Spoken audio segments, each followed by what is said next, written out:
안녕하세요. 축구 전문 기자 한준입니다. 대한민국 대표 미드필더 이강인 선수가 한국인 선수로는 역대 네 번째로 월드컵과 더불어 세계 최고의 축구 대회로 꼽히는 유럽 축구연맹 챔피언스리그의 준결승 무대에 진출했습니다. PSV 에인트호벤 시절에 이영표 선수와 박지성 선수, 그리고 맨체스터 유나이티드로 이적한 이후 우승을 차지한 박지성 선수와 2018-2019 시즌 토트넘에서 챔피언스리그 결승에 오른 손흥민 선수에 이어 이강인 선수가 한국인 선수로는 챔피언스리그 4강 무대를 밟는 네 번째 선수가 된 것인데요. 파리 생제르맹이 2023-2024 시즌 챔피언스리그 8강 1차전 홈 경기에서 2대3으로 패배한 이후 바르셀로나와의 원정 2차전 역시 선제골을 내주면서 패색이 짙었거든요. 그러나 결국 최종적으로는 이 2차전 경기 4대1 역전승, 1, 2차전 합계 6대4 승리로 4강 신화를 쓰는데 기적같은 성공을 이뤘습니다. 1, 2차전을 합쳐 무려 10골이 터졌던 이 명승부에서 파리 생제르맹이 바르셀로나를 상대로 기적의 역전극을 이룰 수 있었던 이유는 무엇이었는지, 이강인 선수의 활약은 어땠는지 경기 세부 기록과 주요 장면을 통해 분석해드리도록 하겠습니다. 2023-2024 시즌 UEFA 챔피언스리그 8강 2차전 1일차 경기가 막 끝났습니다.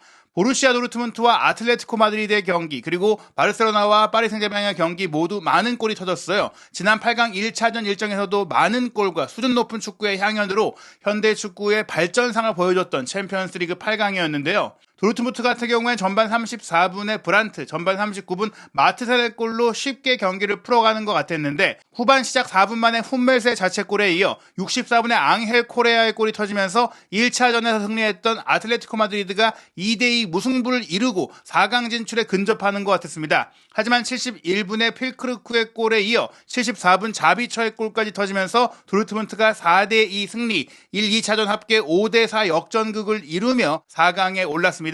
이번 8강 일정의 최대 이변이라고 할 수 있고요. 파리 생제르맹은 말씀드린 대로 전반 12분에 하피냐에게 선제골을 내주면서 1차전 2대3 패배에 이어 합계 스코어가 2골까지 벌어졌는데 전반 40분 덴벨레의 동점골에 이어 후반전에만 3골을 더 추가하면서 합산 스코어 6대4의 승리를 거두게 됩니다. 이날 경기 세부 기록을 보시면 파리 생제르맹이 이길 만한 경기를 했습니다. 4대1이라는 스코어 외에도 경기 내내 이뤄졌던 공격 위협도 그래프를 보시면 경기 초반부터 파리 생제르맹이 적극적으로 달려들었고, 그러다가 바르셀로나가 역습을 하면서 골을 넣었는데요. 그 이후 바르셀로나가 아라우호 선수의 퇴장으로 인해 10명으로 줄어들자 사실상 경기를 완전히 파리 생제르맹이 원사이드하게 압도했고요. 이 과정 속에 3대1까지 차이를 벌린 이후에야 바르셀로나가 조금은 공격적인 교체를 가져가면서 만회골과 추격골을 노렸는데, 이러한 과정 속에 오히려 경기 막판 바르셀로나가 전원 공격을 펼칠 때 음바페의 마지막 쐐기골까지 터지면서 4대1로 경기가 끝난 것입니다. 파리 생제르맹의 기대 득점은 2.58골로 최소한 2골을 확실히 넣을 수 있는 경기였고 3골, 4골을 넣을 수 있는 많은 기회를 창출했습니다. 반면 바르셀로나의 기대 득점은 0.77골로 한 골을 채 넣기 어려울 정도의 경기를 보였습니다.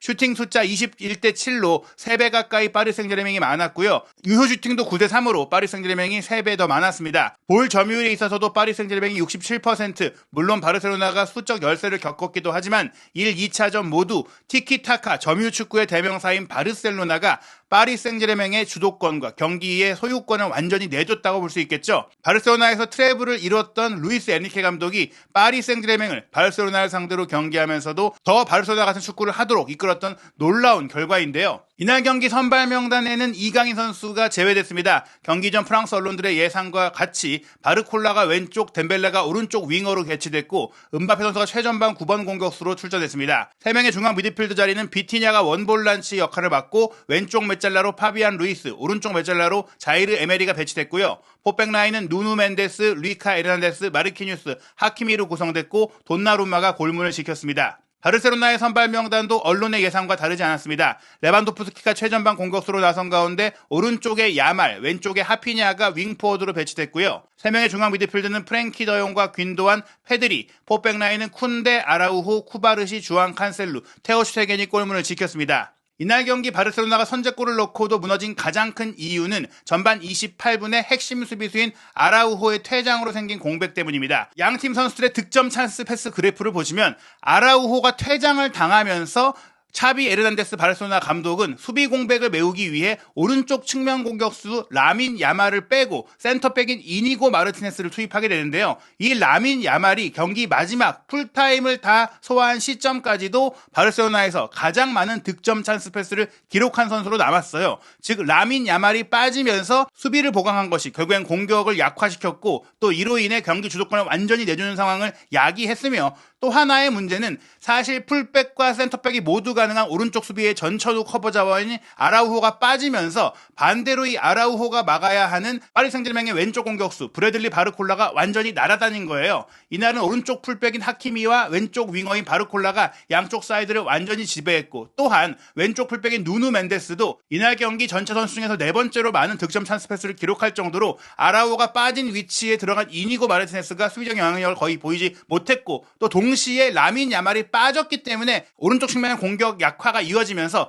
파리 생제르맹 왼쪽이 완전히 살아날 수밖에 없었습니다. 이러한 과정 속에 자연스럽게 이 지역의 수비가 몰리면 오른쪽에 있는 하키미와 덴벨레도 살아나고 음바페와 수비적인 역할로 내려섰던 비티냐까지도 공격에 가담할 수 있는 자유도를 크게 얻게 되면서 결국엔 이 한 명의 퇴장이 팽팽하던 양팀의 승부를 한쪽으로 완전히 기울게 만들었다는 것을 보실 수 있습니다. 이날 경기 소파스코어 기록 기반 평점을 보시면 킬리안 음바페가 멀티골을 기록했기 때문에 8.5점으로 최고의 선수로 선정됐고 결정적인 동점골로 대역전극의 기반이 됐던 우스만 덴벨레가 8.2점으로 두 번째로 높은 평가를 받았습니다. 결정적인 동점골 외에도 중요했던 페널티킥까지 얻어내면서 이날 경기 영향력이 굉장히 높았는데요. 왼쪽 측면 공격수로 뛴 브래들리 바르콜라 같은 경우에는 통계 기반 평점은 7.9점으로 팀 내 세 번째이긴 했지만 통계를 전문적으로 분석하는 마크 스탯에 따르면 이날 경기에 가장 영향력이 경기의 공격 포인트 외적으로 높았던 선수를 바르콜라로 꼽을 정도로 왼쪽에서 아라우호가 빠진 이후 완전히 이 측면 공간을 파괴하는 역할을 펼쳤어요. 기대 위협이 0.22회로 파리 생제르맹 내에서 가장 높았고 패스 시도와 성공 횟수도 높았고 전진 패스 그리고 공을 직접 운반한 횟수 같은 경우도 5.52회 그리고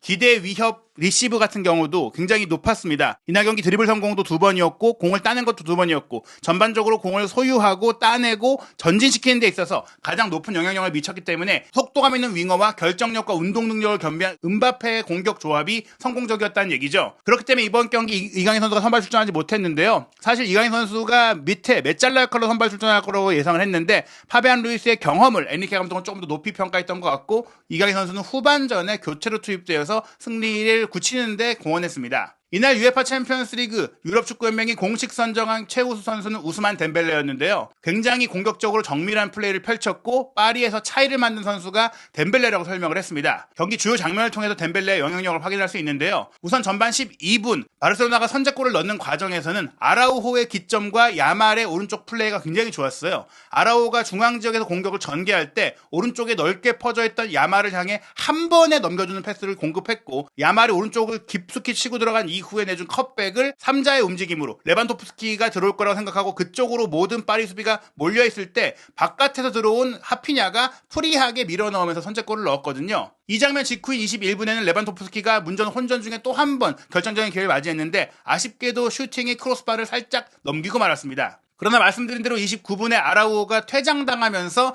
경기의 전세가 완전히 파리 쪽으로 기울게 되는데요. 이 장면을 보시면 아라우호가 처음에는 오른쪽 전방으로 또 한 번 과감하게 패스를 시도하는 야말에게 공을 공급하는 상황이 차단되면서 바르셀로나를 상대로 파리가 빠른 역습을 시도하게 됩니다. 누누 멘데스 선수가 야말의 앞에서 아라우호의 패스를 차단함과 동시에 그대로 공을 밀었어요. 앞으로 축 때려 넣었죠. 그 때려 넣은 공을 향해 바르콜라가 공을 잡고 달려 들어갈 때 페널티 에어리어 안까지 진입하는 놀라운 속도로 보였는데 진입 직전에 아라우호 선수가 손으로 어깨를 잡아 끌면서 노골적인 파울을 범했습니다. 골키퍼와의 1대1 기회였기 때문에 여기서는 퇴장이 나오지 않을 수 없었죠. 바르셀로나 입장에서 다행이었던 것은 페널티킥이 아니라 바로 바깥에서 프리킥이 줘졌다는 점이라고 할 수 있겠는데요. 전반 32분 덴벨레 선수가 이 프리킥을 직접 오른발 가마차기 슈팅으로 연결했지만 아슬아슬하게 크로스바를 넘기고 말았습니다. 그리고 전반 34분 차비 감독은 야말을 빼고 이니고 마르티네스를 투입하면서 수비 숫자를 채웠는데요. 전혀 수비적인 효과를 보지 못했어요. 오히려 말씀드린 대로 공격 위협이 떨어지고 배후의 밀도가 떨어지면서 동점골을 빠르게 내줬거든요. 전반 40분 실제로 아라우호가 빠진 오른쪽 수비 지역이 무너지면서 실점을 내줬는데요. 비티냐 선수가 중앙지역에서 공을 쥐고 이리저리 흔들다가 방향을 왼쪽으로 설정했습니다. 그리고 바르콜라가 비티냐의 패스를 받자마자 문전으로 날카롭게 크로스 패스를 올렸거든요. 이 크로스 패스를 향해서 음바페가 달려들었지만 실제로는 오른쪽 뒤쪽에서 침투해 들어오는 덴벨레를 향해 길게 연결한 정밀한 크로스였고, 이 크로스를 덴벨레는 그대로 논스톱 슈팅으로 연결하면서 골문 상단을 때리는 정말 강력하고 정확한 슈팅을 통해서 동점을 만들었습니다. 전반 추가 시간 3분 같은 경우에는 비티냐가 밀어준 패스를 멘데스가 크로스 패스로 또 한 번 문전 우측 후방으로 연결하면서 덴벨레의 슈팅을 끌어냈는데요. 이 덴벨레의 슈팅은 아슬아슬하게 골대 앞으로 빗나가면서 무산되고 말았습니다. 후반전에도 계속해서 파리 생제르맹의 일방적인 공세가 이어졌는데요. 48분 후반 3분에는 하키미가 공격 우측 지역에서 그대로 대포와 같은 오른발 중거리 슈팅을 시도한 것, 테오 슈테겐이 막아낸 것 같았지만 굴절되면서 튀어 올랐거든요.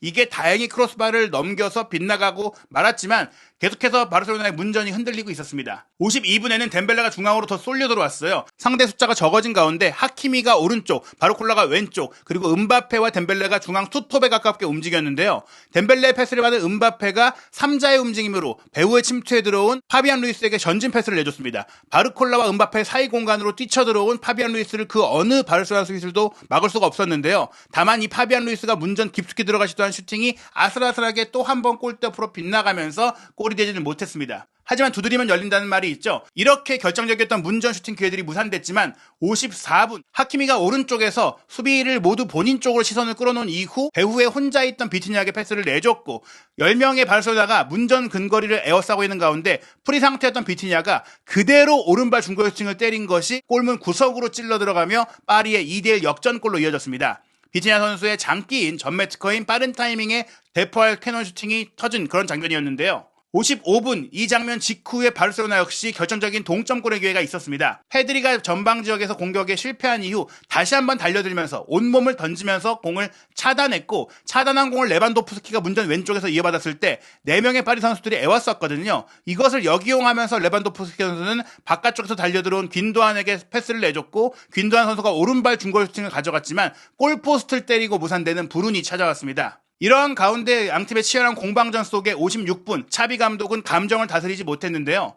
바르셀로나의 공격 시도를 파리 선수들이 파울로 차단했을 때 이 파울에 경고가 주어지지 않자 기무를 발로 걷어차면서 항의를 했고 욕설까지 하면서 곧바로 퇴장당하고 말았습니다. 중요한 시점에 당한 퇴장으로 감독다운 모습을 보이지 못했던 차비인데요. 이 장면 이후 바르셀로나가 합계 득점까지도 역전하는 장면을 만들어냅니다. 59분이었는데요. 덴벨레 선수가 이제 오른쪽 위치에서 비티냐의 패스를 받아서 이 패스를 그대로 치고 달려 들어갔어요. 이 상황에서 칸셀루가 빠르게 달려나와서 태클로 차단하려고 했는데 이 태클 시도가 공을 건드리지 못한 채 덴벨레의 다리만 걸어 넘어뜨리는 상황이 됐고, 명확하게 페널티 에어리어가 아니었기 때문에 지체 없이 주심의 페널티킥 판정이 나왔습니다. 그리고 음바페 선수가 61분 오른발 슈팅을 골문 왼쪽 상단 구석으로 찔러 넣으면서 이날 경기 3대1 추가골이자 합계 득점에서 5대4로 앞서가는 4강을 위한 역전골을 성공시키게 됩니다. 이 장면 직후에는 10명으로 뛰는 상황이었지만 바르셀로나 역시 골을 위해 달려들었는데요. 73분에는 레반도프스키 선수의 날카로운 슈팅을 돈나룸마가 막아냈을 때 다시 한번 리바운드 기회가 왔는데 페란 토레스가 달려들어올 때 한 발 앞서서 마르키뉴스 선수가 온몸을 던지며 이 공을 먼저 걷어내는 놀라운 수비력을 보여줬습니다. 이 장면 이후에도 마르키뉴스는 경기 막판 결정적인 바르셀로나의 기회를 빠른 6탄 수비로 차단하면서 건재함을 과시했는데요. 루이스 에리케 감독은 77분에 바르콜라와 파비안 루이스를 빼고 이강인 선수와 마르코 아센시오를 투입했고, 80분에는 지친 워렌 자이르 에메리를 빼고 전문 수비형 미드필더 우가르테까지 투입하면서 안정적으로 경기를 지키기에 나섰습니다. 이에 맞춰 바르셀로나는 82분에 칸셀루와 더용을 빼고 주앙 펠릭스와 페르민 로페스라는 더 공격적인 자원들을 교체 투입했는데요. 하지만 이 투입 역시 효과를 보지 못했고, 루이스 에리케 감독은 88분 덴벨레까지 빼고 무하니를 투입하며 시간까지 소진했습니다. 여러 선수들이 양팀 모두 교체 출전했지만 교체 출전 선수 중에 최고의 평점을 받은 선수는 이강인 선수였는데요. 소파스코어 기준 평점 7점을 받았습니다. 짧은 시간이었지만 13번의 패스를 모두 정확하게 연결하며 100%의 패스 성공률을 기록했고요. 이렇게 안정적으로 패스를 공급하면서도 키패스 하나를 기록했고, 지상경합도 2번 중에 2번을 모두 성공하면서 승률 100%를 기록했으며 2차례 파울까지 얻어내는 등 교체로 들어가서 실수 없이 군더더기 없는 플레이를 펼치며 안정적인 승리를 지키는 데 크게 기여했습니다. 파리 생제르맹은 89분 바르셀로나의 추격 의지에 찬물을 끼얹는 골을 터뜨리게 되는데요. 사실 아슬아슬한 상황, 원정 가득점 원칙도 폐지되어 있는 상황이기 때문에 바르셀로나가 3대2가 되는 골만 터뜨려도 연장전까지 경기를 가져갈 수 있었습니다. 그렇기 때문에 전원이 공격을 하던 상황이었는데 음바페 선수가 바르셀로나의 크로스 패스를 차단하면서 흘러나온 공을 하키미가 이어받았고, 하키미는 전원이 올라와 있는 바르셀로나의 뒷공간으로 치고 달리기를 시도했죠. 강하게 때려놓고 빠르게 뛰어들어간 하키미 선수는 함께 따라 올라온 음바페에게 전진 패스를 줬고, 음바페 선수가 아주 빠른 속도로 문전으로 치고 들어가서 테오 슈테겐과의 1대1 기회를 맞이했는데요. 이 상황에서 음바페 선수가 무려 3명의 견제를 받았기 때문에 테오 슈테겐은 정면으로 슈팅을 하고 말았습니다. 하지만 이 슈팅이 막히고 나서 아센시오가 재차 슈팅을 시도했고, 이 슈팅까지도 테오 슈테겐이 막아냈지만 흘러나온 공이 하필이면 문전의 음바페에게 이어지면서 음바페 선수가 근거리에서 강하게 밀어넣으며 4대1 더 이상 쫓아올 수 없는 차이를 만들며 경기를 마무리하게 됩니다. 도르트문트와 파리 생제르맹이 4강의 첫 번째 대진으로 확정된 가운데 4월 18일 목요일 새벽 4시 챔피언스리그 8강 2차전 2일차 경기가 열립니다. 김민재 선수가 소속된 바이에른 뮌헨과 아스널, 그리고 지난 시즌 트래블의 주역이자 현재 유럽 최고의 팀으로 불리는 맨체스터 시티, 그리고 20세기 유럽 최고의 팀이자 역대 챔피언스리그 최다 우승팀인 레알 마드리드의 경기가 펼쳐집니다. 이 두 경기에서는 또 어떤 명승부가 펼쳐질지, 김민재 선수는 이 경기에서 모습을 드러낼 수 있을지 한준TV와 함께 챔피언스리그 8강 2차전 2일차 경기의 소식도 확인하시기 바랍니다.